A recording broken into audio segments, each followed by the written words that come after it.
الحمد للہ رب العالمین۔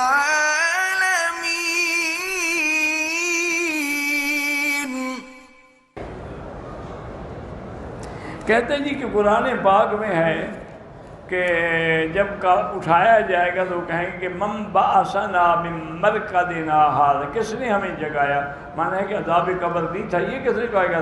وہ اس سے جو بڑا عذاب دیکھیں گے وہ چھوٹا بھول جائے گا، وہ کہیں گے اس سے پہلے وہی بہتر تھے۔ آنکھ کا آنسو منہ میں آ جائے وضو نہیں ٹوٹتا۔ جو زندہ لوگ ہیں آپ اپنے لیے عمرہ کر کے ان کے لیے دعا کریں۔ بہرحال داڑھی منڈانا جو کہ گناہ ہے، آدمی فاسق و فاجر ہو جاتا ہے۔ باقی اللہ عالم حدیث میں ہے کہ حضور کی زندگی میں ایک آدمی آیا تھا جس کی داڑھی منڈی ہوئی تھی اور مونچھیں تھی، تو آپ نے منہ پھیر دیا۔ اسی کو سامنے رکھ کے علماء کہتے ہیں شاید جب کوئی سلام پڑھنے جائے گا تو شاید حضور بھی منہ پھیر دیں۔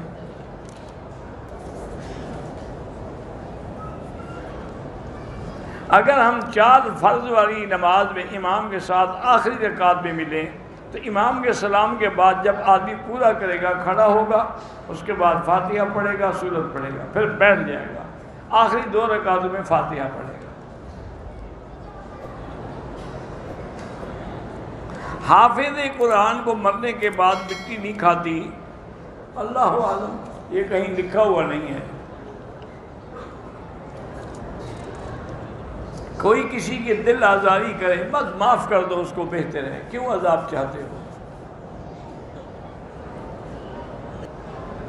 میرا دودھ بیچنے کا کام ہے، اگر کوئی شیعہ دودھ دینے کے لیے ہے کوئی نہیں، کافروں سے بھی تو سارے سودے لے رہے ہو، باقی صرف دودھ کا مسئلہ پوچھنا ہے، باقی کون سی چیزیں ہیں تم کافروں سے نہیں لے رہے ہو؟ جس ہوائی جہاز عمرہ کرنے آتے جہاز بھی کافروں سے لیتے ہو، اس کے پرزے بھی کافروں سے لیتے ہو۔ مسلمانوں نے تو بس ایک چیز بنائی ہے کہ پیسے آ جائیں تو عیاشی کرو، یا اس کے بعد کسی کو قتل کر دو اور ساری زندگی جیل میں پڑے رہو۔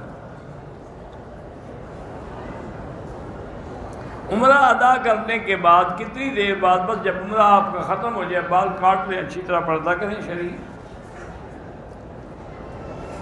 نفلی طواف کے دوران پردہ کر سکتے ہیں، ہاں کر سکتے ہیں۔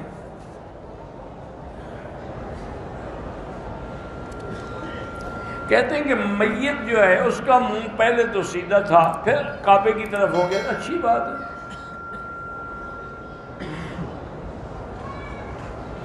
میرے پاس قرآن مجید اگر ہیں تو کیا کارگو کے ذریعے بھیج سکتا ہوں؟ بھیج سکتے ہیں، ساری دنیا سے جو قرآن آ رہے ہیں کارگو سے ہی آتے ہیں۔